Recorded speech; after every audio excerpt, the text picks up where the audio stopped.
उमर नाम का जो आतंकी अपने पाकिस्तानी हैंडलर से मिलने तुर्की गया था, आज उसको लेकर एक और बड़ी जानकारी सामने आई।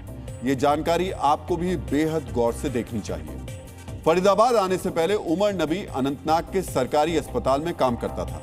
इस अस्पताल से उमर नबी को निकाल दिया गया था। आरोप था कि इमरजेंसी वार्ड में ड्यूटी के दौरान उमर नबी मौजूद नहीं था, जिसकी वजह से एक मरीज की मौत हो गई। अस्पताल ने जब उमर से उसका पक्ष पूछा तो वो अपनी सफाई देने के लिए भी पेश नहीं हुआ था। अनंतनाग से निकाले जाने के बाद 2023 में आतंकी उमर नबी फरीदाबाद आ गया और उसे फरीदाबाद के अल फलाह मेडिकल कॉलेज में काम मिल गया। आप सोचिए ये कॉलेज कैसा था, ये मेडिकल कॉलेज किस तरीके से काम करता है। इसने ये बिल्कुल भी नहीं देखा, इसने ये जानने की कोशिश नहीं की कि ये जो डॉक्टर उनके पास आया है इसका बैकग्राउंड क्या है।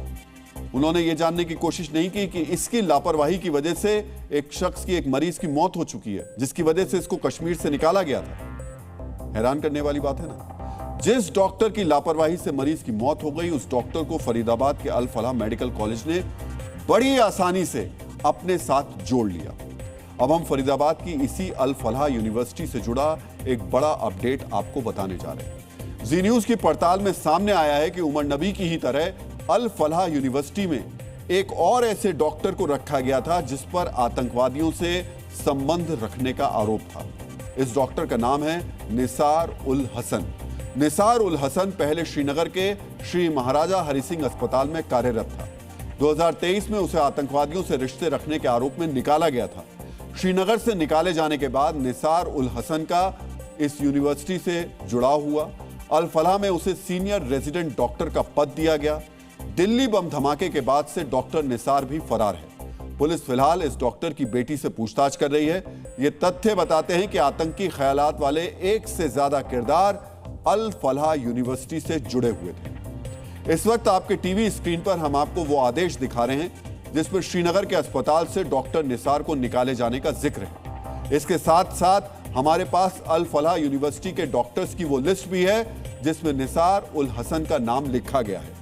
दिल्ली बम धमाके के बाद से सुर्खियों में आई अल फलाह यूनिवर्सिटी से आज एक बयान भी सामने आया। प्रेस विज्ञप्ति की शक्ल में इस जानकारी में यूनिवर्सिटी ने कहा कि आतंकवादियों से उनका कोई लेना देना नहीं है।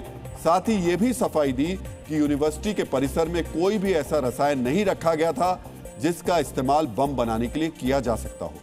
इस बयान में अल फलाह यूनिवर्सिटी के प्रबंधन ने यह अपील भी की कि मीडिया यूनिवर्सिटी से बात करने के बाद अपनी रिपोर्ट तैयार करें।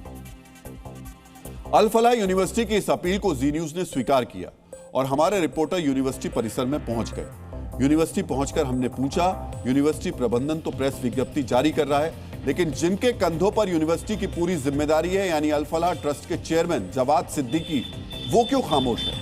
आखिर जवाद सिद्दीकी कहां है और बम ब्लास्ट के बाद वो सामने क्यों नहीं आ रहे हैं? इस सवाल का यूनिवर्सिटी से कोई ठोस जवाब नहीं मिला, लेकिन हमारी ग्राउंड रिपोर्ट में जवाद सिद्दीकी से जुड़े कुछ तथ्य सामने आए हैं जो आपको भी ध्यान से देखने और समझने चाहिए।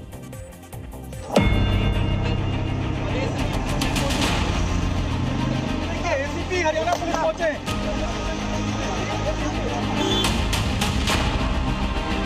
जवाद सिद्दीकी आखिर है कहां? इतना बड़ा विवाद हो जाता है, लेकिन जवाद सिद्दीकी जो है एक भी बार ना तो मीडिया के सामने आते हैं और ना ही अधिकारियों से मिलते हैं। जवाद सिद्दीकी को ढूंढा जा रहा है कि कहां है जवाद सिद्दीकी। जवाद सिद्दीकी का नाता विवादों से रहा है, ऐसा सूत्र बता रहे हैं। मुहू के रहने वाले हैं और इनके भाई पर हत्या का इल्जाम भी है। ये जानकारी सूत्रों के हवाले से हमें आई है।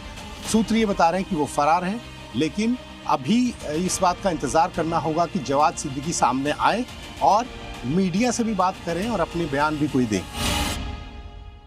सोचिए, यूनिवर्सिटी प्रशासन खुद को पाक साफ बता रहा है, लेकिन यूनिवर्सिटी का चेयरमैन इस सीन से पूरी तरह गायब है, या यूं कहें कि फरार है। अल फलाह यूनिवर्सिटी को लेकर पहले भी विवाद हो चुके हैं, लेकिन इस बार आरोप आतंकी गतिविधियों से जुड़ा है।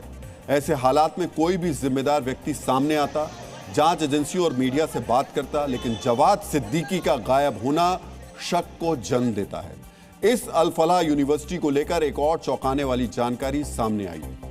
जी न्यूज को पता चला कि इस यूनिवर्सिटी में 40% डॉक्टर्स जम्मू कश्मीर के अलग अलग शहरों से हैं। इसी तथ्य की वजह से सवाल उठता है, क्या यूनिवर्सिटी को सिर्फ कश्मीर में ही मेडिकल टैलेंट नजर आ रहा था?